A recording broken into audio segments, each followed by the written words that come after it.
മാധ്യമം അങ്ങനെയാണല്ലോ. ഇപ്പൊ ഒന്നും കിട്ടിയില്ലേ നിങ്ങളെ കയറി പിടിച്ചു, ഇത്രയേ ഉള്ളൂ, വേറെ എന്ത് അതെ അതെ, കൈ ലോക്കായി പോയി. Okay, thank you. ഞാൻ പക്ഷെ നോക്കി വെച്ചിട്ടുണ്ട് കേട്ടോ. ഞാൻ കാര്യം പറഞ്ഞാൽ വേറൊരു വീഡിയോ കുറച്ച് മുന്നേ ചെയ്തായിരുന്നു. അതിൻ്റെ ഇപ്പം കൃത്യമായിട്ടുള്ളൊരു ക്ലാരിറ്റി കണ്ട് ഇപ്പോൾ വന്നിട്ടുണ്ടല്ലോ. 24 തന്നെ അവിടുത്തെ സ്റ്റാഫിൻ്റെ സംഭവം അയാളുടെ ആ നിരപരാധിത്വം തെളിയിച്ചുകൊണ്ട് ഉള്ള വീഡിയോസും ഇപ്പോൾ ചെയ്തിട്ടുണ്ട്. ഞാൻ പറഞ്ഞതപ്പോൾ വളരെ കറക്റ്റായിരുന്നു. തെക്കിലും തിരക്കിലും പറ്റിയത് തന്നെയായിരുന്നു, ഉറപ്പായില്ലേ?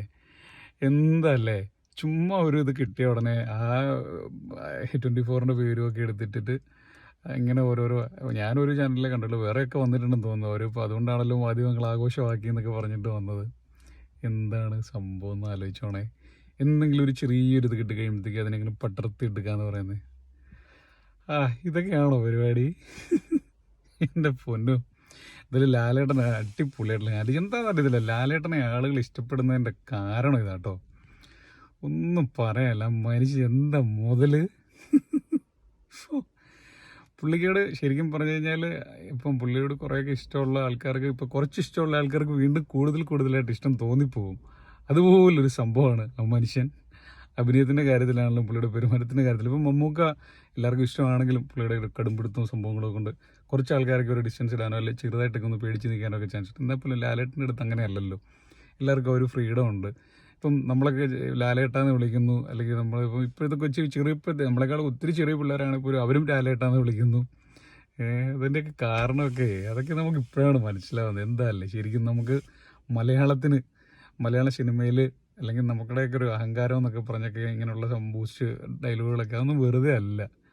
ആ മനുഷ്യനെ സമ്മതിച്ചേ പറ്റുള്ളൂ. പുള്ളിക്ക് തന്നെ എന്തോ വിഷമായി പോയല്ലോ. പുള്ളി അന്നേരം ആ വണ്ടിക്കകത്ത് കയറിയിട്ട് ഞാൻ നോക്കി വെച്ചിട്ടുണ്ട് കേട്ടോ എന്നൊക്കെ പറഞ്ഞു. എന്നാലും പുള്ളി അതും അന്നേരം ചിലപ്പോൾ തമാശ രീതിയിലായിരിക്കും പറഞ്ഞു, പുള്ളി മനസ്സിൽ വെച്ചുകൊണ്ട് പോലും പറഞ്ഞായിരിക്കത്തില്ല. അപ്പോൾ അങ്ങനെ മോഹൻലാൽ പറഞ്ഞത് കേട്ടോ അവസാനം എന്നൊക്കെ പറഞ്ഞൊക്കെ ഓരോന്നൊക്കെ അടിച്ച് ഇങ്ങനെയൊക്കെയാണ് വീഡിയോസ് ചെയ്യാന്നല്ലേ. എന്തായാലും കൊള്ളാം, അടിപൊളി. എനിക്ക് കാര്യം പറയാം, ഞാൻ എൻ്റെ മനസ്സിൽ തോന്നിയ കാര്യമാണ് പറഞ്ഞത്. അതേതായാലും സത്യമാണെന്ന് കണ്ടപ്പോഴത്തേക്ക് ഒന്നുകൂടെ വരണമെന്ന് തോന്നി. എൻ്റെ മനസ്സിൽ സത്യം പറഞ്ഞാൽ ആ വീഡിയോ കണ്ടപ്പോൾ തോന്നിയായിരുന്നു, ഇതാ ചെറുക്കൻ മനഃപൂർവ്വം ചെയ്തു തോന്നുന്നല്ലോ. ഒരാൾ അങ്ങനെ പോയിട്ട് കുത്തുവോ? അതും ആ പയ്യന് ഒരു ചാനൽ വർക്ക് ചെയ്യുന്നതാണ്, 24ൻ്റെ ചാനൽ വർക്ക് ചെയ്യുന്ന സ്റ്റാഫ് പോയിട്ട് ഇതുപോലൊരു മനുഷ്യനിട്ട് പോയിട്ട് കുത്തുവോ? അവൻ അന്നത്തെ ഓരോ മാസത്തെ ശമ്പളത്തിന് ജീവിക്കുന്ന മനുഷ്യൻ അവനവൻ്റെ ജോലി കളയാനുള്ള പണി നോക്കുവോ? എന്താണ് അത്? വേറെ ചാനലുകാരുടനെ ആ പയ്യനെ എടുത്ത് നശിപ്പിക്കാൻ വേണ്ടി നോക്കുന്നു.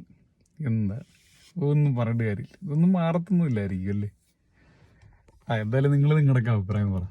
അപ്പോൾ ശരി എന്നാ, താങ്ക്സ് കേട്ടോ. ഞാൻ എന്തായാലും ഇങ്ങനെ കള്ളമൊന്നും പറഞ്ഞിട്ട് വരത്തില്ല കേട്ടോ. എൻ്റെ മനസ്സിൽ തോന്നുന്ന കാര്യങ്ങളെ ഞാൻ പറയത്തുള്ളൂ. എൻ്റെ മനസ്സിൽ തോന്നുന്ന കാര്യങ്ങളിൽ എന്തെങ്കിലുമൊക്കെ തെറ്റായിട്ട് വരുവാണെന്നുണ്ടെങ്കിൽ തീർച്ചയായിട്ടും നിങ്ങൾക്ക് എല്ലാവർക്കും പ്രതികരിക്കാം. ചീത്ത പറയാൻ ശകാരിക്കുക എന്ന് പറഞ്ഞാൽ, ഞാൻ തെറ്റായിട്ട് എന്തെങ്കിലും പറയുകയോ ചെയ്യുകയൊക്കെ ചെയ്യുകയാണെന്നുണ്ടെങ്കിൽ ഈ ചാനലിൽ അങ്ങനെ എന്തെങ്കിലും വരികയാണെന്നുണ്ടെങ്കിൽ തീർച്ചയായിട്ടും ഞാൻ തിരുത്തും. ക്ഷമ പറയാനും ഞാൻ റെഡിയാണ്. അത് ഞാൻ എപ്പോഴും എല്ലാ വീഡിയോസിൻ്റെയും ഡിസ്ക്രിപ്ഷനിൽ ഞാൻ ഇടാറുണ്ട്. കാര്യം എനിക്ക് എല്ലാ കാര്യങ്ങളെക്കുറിച്ചും ഭയങ്കര ലോകവിവരവും അങ്ങനെ ഭയങ്കര ബുദ്ധിയുള്ള മനുഷ്യനൊന്നും അല്ല. ചുമ്മാ ഞാൻ എൻ്റെ ഒരു ആഗ്രഹത്തിന് എൻ്റെ അഭിപ്രായങ്ങൾ പറയാൻ വേണ്ടിയിട്ട് തുടങ്ങിയൊരു വേദിയാണ് ഈ ചാനൽ. അപ്പോൾ ഇതിനകത്ത് ഞാനിടുന്ന വീഡിയോസും എൻ്റെ മനസ്സിൽ ഞാൻ ഓരോ വീഡിയോസ് എല്ലാം ഇങ്ങനെ ഇതിലൂടെയൊക്കെയാണല്ലോ നമ്മൾ ന്യൂസ് ചാനലുകളൊക്കെയാണല്ലോ കാര്യങ്ങൾ അറിയുന്നത്. അപ്പോൾ ഇതൊക്കെ കാണുമ്പോൾ അതിൽ നിന്ന് കിട്ടുന്ന എൻ്റെ മനസ്സിൽ എന്തെങ്കിലും തോന്നുന്ന കാര്യങ്ങളാണ് ഞാനിവിടെ ഷെയർ ചെയ്യാറുള്ളത്. അത് 100% ശരിയാണെന്ന് ഇപ്പോൾ പറയാൻ പറ്റില്ലല്ലോ. അപ്പോൾ അതുകൊണ്ടാണ് ഞാൻ പറഞ്ഞത്, അതിലെന്തെങ്കിലും തെറ്റുണ്ടെന്നൊക്കെ നിങ്ങൾക്ക് തോന്നുകയാണെന്നുണ്ടെങ്കിൽ തീർച്ചയായിട്ടും നിങ്ങൾക്ക് പറയാം. ഞാൻ എൻ്റെ ഭാഗത്ത് തെറ്റുണ്ടെന്നുണ്ടെങ്കിൽ അത് തീർച്ചയായിട്ടും ഞാനത് മാറ്റാനായിട്ടും റെഡിയാണ്, സന്നദ്ധനാണ്. എന്നാൽ ശരിയാണ് കേട്ടോ. എനിക്ക് എന്തായാലും സപ്പോർട്ട് തരികയും ലൈക്സൊക്കെ തരികയും ഒക്കെ ചെയ്യുന്ന എല്ലാവർക്കും ഒത്തിരി നന്ദി. ബൈ.